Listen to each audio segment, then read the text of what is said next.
Solo tayo ngayon papasok, mag-rides. Wala tayong angkas.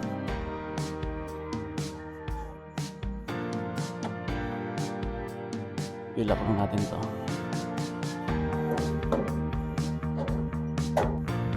So alas 6:19. Sumaga tayo ngayon, no? Kasi nga mag-isa lang tayo. Let's go. So ang lamig ng hangin. Ang lamig ng hangin yung lunis na lunis. Pero yan yata dito.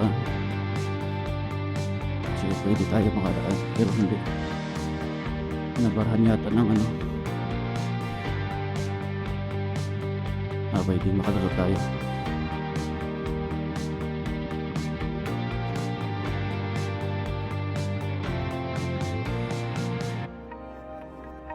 So tayo dito yan.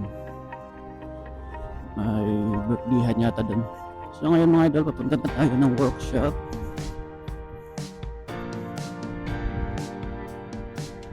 Kumusta yung araw natin mga idol? Di ba malamig? Dili ba mahagkot? Shout out pala sa aking mga kaibigan dyan sa Masbate, sa Aroy. So shout out sa inyo tanang maayo na aga. Maayo na aga sa inyo mga idol. So sigada rin. Adigapon ako sa Cavite mga idol, nagtatrabaho sa mga nagahunga.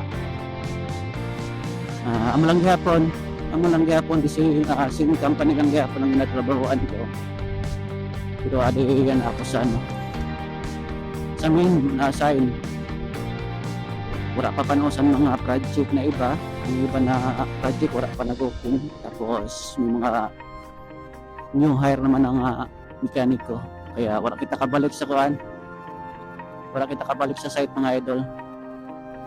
Wala kita kabalik sa Davao, sa Apex, no? Kaya adi lang kita anay sa Cavite. Tuyok-tuyok. So maayo na aga sa inyong tanan, no? Amping ka kanunay. Always safe ride tayo kung nagamotor kita, no? Lalo na da sa ato, no? Na grabe magpadaralagan sa motor. So hinahinay lang kita, no? Kay isang lain na to, damo kita ang discussion, da sa Masbate. Kadamuan mga binatilyo. Ay mga mainit pa sa manubela sa motor. Kaya ayan, nagkaduros mo.